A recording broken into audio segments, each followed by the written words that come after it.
साध संगत जी फतेह बुलाओ। वाहेगुरु जी दा खालसा, वाहेगुरु जी दी फतेह। साथियों, सालों साल हो गए लड़ते हुए।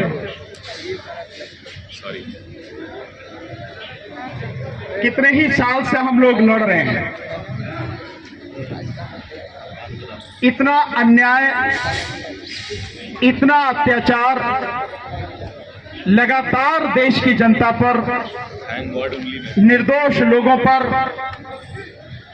होता रहा है और हो रहा है, लेकिन सरकारों के कान पर जू नहीं चलती। अदालतों की न्याय के प्रति कोई निष्ठा दिखाई नहीं दे रही। क्या सरकारें या अदालतें सिर्फ इसलिए हैं कि अत्याचार होता रहे या अत्याचार वो खुद करती रहें या चुपचाप उसे बैठकर देखती रहें या उस अत्याचार और अन्याय को खत्म करने के लिए उन्हें कोई कदम उठाना चाहिए, कोई पहल करनी चाहिए। मुझे तो कहीं लगता नहीं कि कहीं जनता के साथ अन्याय और अत्याचार हो रहा है तो कोई सरकार, कोई अदालत उसे खत्म करने के लिए कोई पहल करे।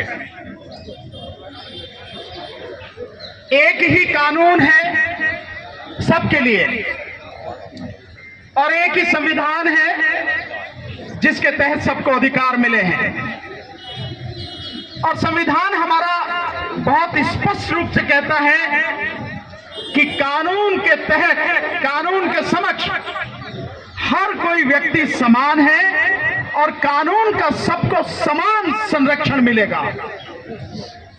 लेकिन आपकी आंखों के सामने, पूरी दुनिया के सामने नजारा साफ साफ नजर आता है कि वो अपराधी जिन्होंने 5 साल की गर्भवती महिला के साथ बलात्कार किया, उसके परिवार के 13 लोगों की हत्या की, उन्हें छोड़ दिया गया। और जिन लोगों के खिलाफ अभी आरोप भी सिद्ध नहीं है, जिनके खिलाफ अभी मुकदमा पूरा हुआ भी नहीं है, उन्हें 27 साल, 30 साल, 32 साल जेल में रखा हुआ। जबकि संविधान कहता है कि किसी भी व्यक्ति को जब तक दोष सिद्ध ना हो जाए वो व्यक्ति दोषी नहीं है। लेकिन यहां तो जो लोग सुप्रीम कोर्ट से भी दोषी सिद्ध हो गए, उसी दिन उन्हें छोड़ा गया जिस दिन प्रधानमंत्री महिला सम्मान की बात करते हैं। और वो ही प्रधानमंत्री हैं जब गुरु नानक देव साहब के 500वें पर्व पर कहते हैं कि हम इनको रिहा करेंगे। क्या प्रधानमंत्री को अपने शब्दों की कोई कीमत नहीं मालूम है? या प्रधानमंत्री अपने उसी चरित्र को बार बार दोहरा रहे हैं कि मैं कहूंगा कुछ और करूंगा कुछ, कि मेरी कथनी और करनी में अंतर मैं आपको बार बार दिखाऊंगा, वो बार बार दिखेगा और मेरे कहने पे नहीं जाना। मैं कुछ भी कह सकता हूं लेकिन करूंगा वही जो मैंने करना है। ये कानून है। और साथियों, कानून तो सभी के लिए है, पर लागू करने वाले जो लोग हैं उनकी नीयत में खोट है लगातार। अन्यथा ये 2 कानून जो अभी आदरणीय प्रोफेसर साहब ने बताए हैं, ये 2 कानून नहीं होते। और माननीय प्रोफेसर साहब, ये कानून सिखों के लिए नहीं है अलग। इस देश में चंद मनुवादियों को छोड़ के बाकी सबके लिए अलग कानून है, अलग तरीके से होते हैं। मैं धन्यवाद देता हूं प्रोफेसर साहब को कि उन्होंने उस बात का जिक्र किया जो अभी मनुवादी लोग संविधान बना रहे हैं और अगले साल बनारस में जिसके लिए धर्म संसद वो बुला रहे हैं। बात केवल इतनी सी नहीं है, बात इसके आगे की है और कितनी आगे है आप इससे अंदाजा लगाइए और उनका दुस्साहस देखिए और सरकार की उनको सपोर्ट देखिए कि वो कह रहे हैं कि राजधानी दिल्ली नहीं होगी, बनारस होगी और बनारस में ही धर्म संसद स्थापित होगी, जिसके लिए अगले साल वो तैयारी कर रहे हैं। आप इसको छोटा मत समझना, ये बड़ी गंभीर समस्या है। मैं तो इतना जानता हूं कि इस देश की आजादी में सिख समाज का जितना बड़ा योगदान रहा है और यूं अगर कहें कि हिंदू धर्म को बचाने में जितना बड़ा योगदान सिख पंथ का रहा है, सिख गुरुओं का रहा है, इतना किसी और का नहीं रहा।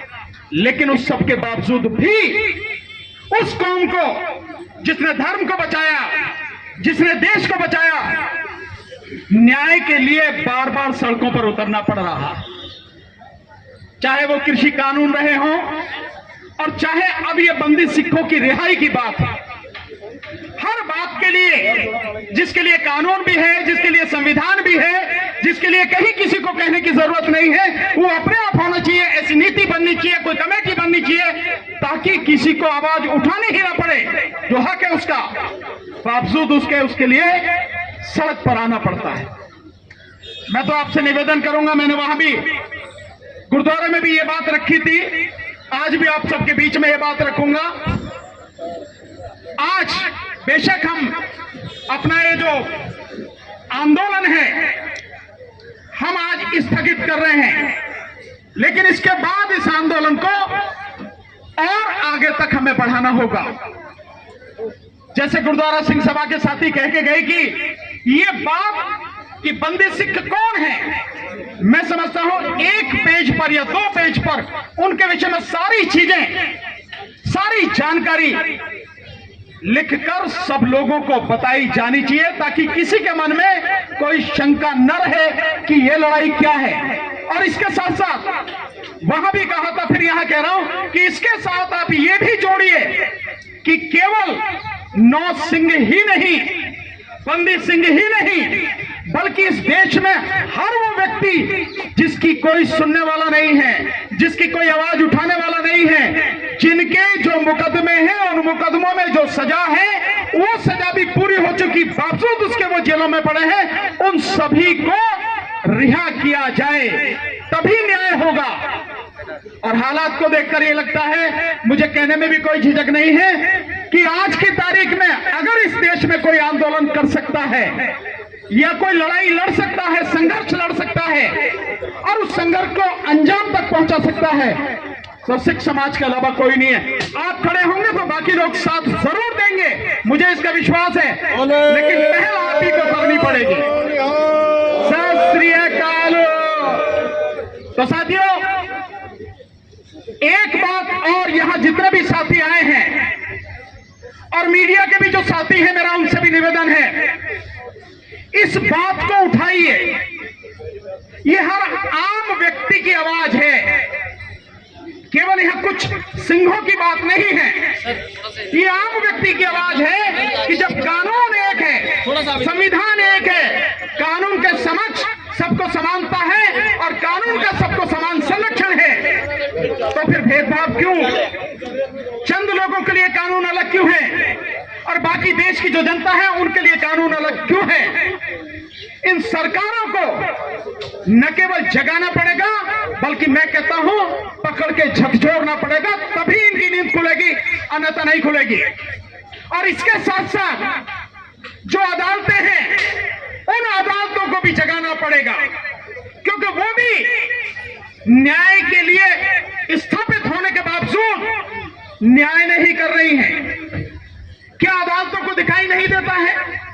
मुझे ध्यान है कि कई साल पहले बाकायदा एक व्यक्ति ने रिसर्च किया और उसके बाद एक कमेटी बनी, तो जितने लोग जेलों में, उन पर जो आरोप है, उस आरोप पे जो सजा है कानून, उससे कहीं कहीं ज्यादा सजा काटकर वो जेलों में ही पड़े, उनको बेल नहीं दी गई। क्या उन्हें तुरंत नहीं छोड़ा जाना चाहिए था?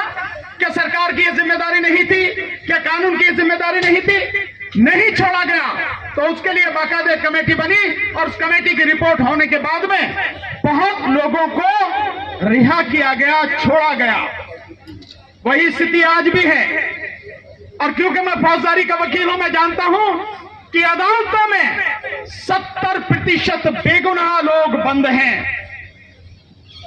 और वर्तमान सरकार तो झूठे मुकदमे करने में लोगों को यूएपीए, एनएसए और गंभीर जो अपराध हैं उनमें बंद करके जेलों में बंद करने में माहिर है। इसका कोई जवाब नहीं है। इसलिए साथियों, ये संघर्ष हमें आगे बढ़ाना पड़ेगा। ये जो आज जैसा अभी बताया गया है, भाई जगतार सिंह हवारा साहब, जिनको 10 लाख लोगों ने जत्थेदार नियुक्त किया, ऐसा व्यक्ति निश्चित रूप से सरकार डरी हुई है अंदर से, सरकार कांप रही है अंदर से। क्योंकि अगर ऐसा इंसान बाहर आ गया तो उसके साथ में जब सारा समाज खड़ा हो जाएगा तो जो सरकारें आज हैं वो सब पलट जाएंगी। ये राजनीतिक बदलाव होगा। इसीलिए वो बाहर नहीं आने दे रहे हैं। ये मंशा बिल्कुल साफ है। इसमें चाहे जितने भी लोग हो, किसी भी पार्टी के लोग हो, चाहे केंद्र सरकार हो या राज्य सरकार हो, लेकिन ये स्पष्ट है कि ये राजनीतिक षड्यंत्र के तहत उनको बाहर नहीं आने दिया जा रहा है। मैं समझता हूं आपकी और हमारी सबकी आवाज मिलकर अदालतों के कानों तक भी पहुंचेगी, हाई कोर्ट और सुप्रीम कोर्ट तक भी पहुंचेगी और राज्य सरकार और केंद्र सरकारों तक भी पहुंचेगी और पहुंचनी ही चाहिए। और मैं मानता हूं कि आपको और हमको अपनी आवाज को इतना बढ़ाना है, इतना बुलंद करना, अपने आंदोलन को इतना विशाल करना है ताकि सरकार न केवल बात सुने बल्कि बात मानने पर मजबूर हो और हमारे जो साथी हैं वो बाहर आकर हमारे बीच हो और हमें दिशा निर्देश दे ताकि इस देश में जो गंदगी फैली है उसको साफ किया जा सके। बहुत बहुत शुक्रिया, आपने मुझे समय दिया। हमारे बीच हमारे भाई महमूद पराचा जी, जो सुप्रीम कोर्ट के जाने माने एडवोकेट हैं, वो आ चुके हैं। हमारे साथ हमारी साथी डॉक्टर रितु सिंह, जो दिल्ली यूनिवर्सिटी में प्रोफेसर रही हैं, वो भी आ चुकी हैं। हम लोग हमेशा साथ रहे हैं, इसमें कहने की कोई जरूरत नहीं है। जहां भी अन्याय होगा, जहां भी अत्याचार होगा और अन्याय और अत्याचार के खिलाफ जब भी और जहां भी आवाज उठेगी, हम खड़े मिलेंगे, साथ मिलेंगे, कंधे से कंधा मिलाकर, कदम से कदम मिलाकर साथ चलेंगे। साथियों, मुझे अभी निकलना होगा, जरा कोर्ट पहुंचना है, तो आप मुझे क्षमा कर सकेंगे। इसलिए आपसे आज्ञा लेते हुए आखिर में फतेह बुलाएंगे। वाहेगुरु जी का खालसा, वाहेगुरु जी दी फतेह। बहुत बहुत शुक्रिया।